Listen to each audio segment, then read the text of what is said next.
no compromise on principle, no compromise when it comes to our rights and property. Think of the millions of folks, including members of the armed forces, who have raised their right hand and said, "I, Michael Badnarik, do solemnly swear or affirm that I will support and defend the Constitution of the United States against all enemies, foreign and domestic, that I will bear true faith and allegiance to do the same, that I take this obligation freely and without any mental reservation or purpose of evasion, and that I will well and faithfully discharge the duties of the office on which I'm about to enter, so help me God."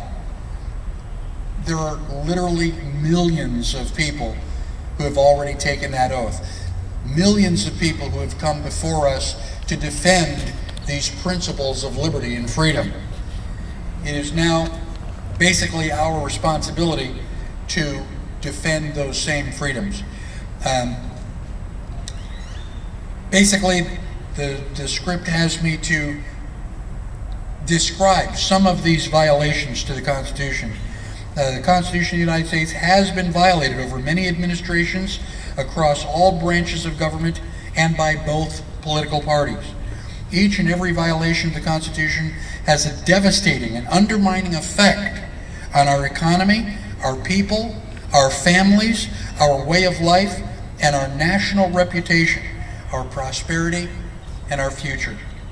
For decades, our government has been meddling in the internal affairs of other countries without any constitutional authority, causing foreign nationals to direct their hostilities towards us, which has given us a war on terror and a growing police state that is repugnant to the Fourth Amendment and the general welfare of free people. For decades, we have had undeclared wars in violation of the War Powers Clause of Articles 1 and 2. We are now gifting and lending public money and credit to private corporations for decidedly private purposes, corporate welfare, without any constitutional authority whatsoever. We have a fiat currency in violation of the money clause of Article 1. We have been emitting trillions of dollars worth of bills of credit through and under the auspices of the Federal Reserve System in violation of Article 1. We have been incurring trillions of dollars worth of debt for the payment of expenditures for the programs and activities that are not enumerated in Article 1 and therefore not authorized. Basically, to summarize, Article 1, Section 8 of the Constitution gives the federal government limited authority.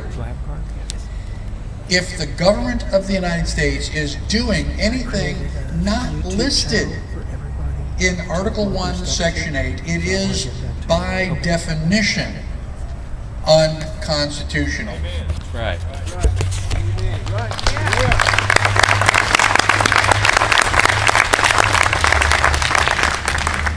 And I'm very sad to say that when I started studying the Constitution 28 years ago, my first conclusion was that most of what the government does is unconstitutional.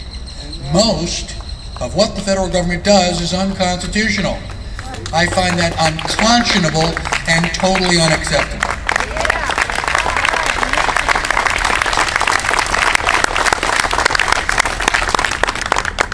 And fortunately, through all of your hard work, talking to your friends, your family, your neighbors, and lighting the fires of liberty in their hearts, we now have millions of Americans who are now aware. We've got many, many activities. We've got the Campaign for Liberty, we have the Tea Party rallies, we've got 9/12 groups. People are rising up all over America, basically with the same recognition that our government is not doing what it was intended to do and is instead violating our rights and stealing our property, and people are not happy. The Articles of Freedom are another step in that direction, and I would like to invite Ms. Elizabeth Cox, who is from Senator John Cornyn's office, and if we have any other legislators or government representatives in the audience, we would ask you to please come forward now. And I'd like to invite Barbara Harless to come up.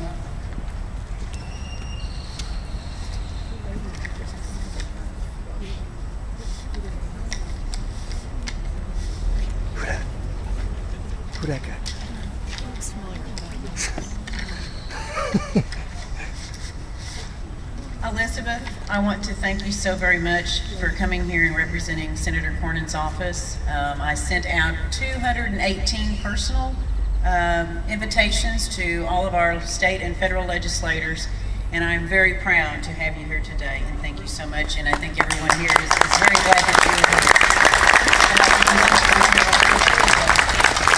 Keep that safe and take that back to Senator Cornyn, and make sure he reads that, because we would like to hear back from him. Thank you so very much.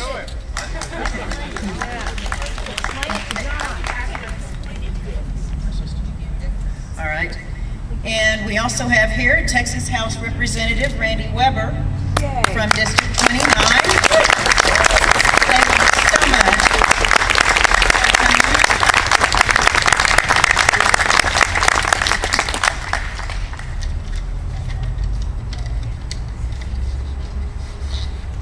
And I would like to give you your official copy of the Articles of Freedom. Thank you so much. I hope you do. I know that you will.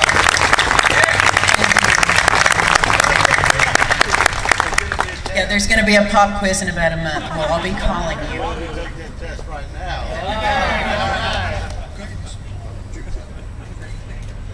I want to thank everyone who came here today. It is so wonderful to put some faces with some email addresses. Y'all have been absolutely fantastic. There are about 15 of y'all that have really put a lot of blood, sweat, and tears into this, and I have a list that I'd like to read. I'd like to announce our hardest working patriots in the Continental Congress 2009/We the People Foundation for Constitutional Education in their efforts to deliver the Articles of Freedom to their state and federal officials in their local offices. Mr. Chad Stewart, Jerry Anderson. If y'all are here today, would you come up and let us recognize you, because I cannot tell you how much I appreciate all your efforts.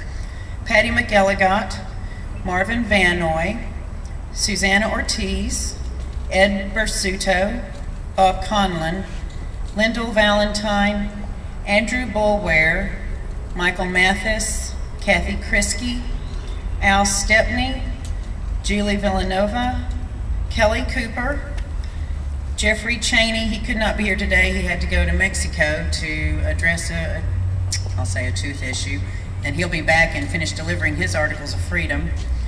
David Bell, Gay Hanel, Dr. Fallon T. Gordon, Sr., and Jack Woods. Let's give them all a hand.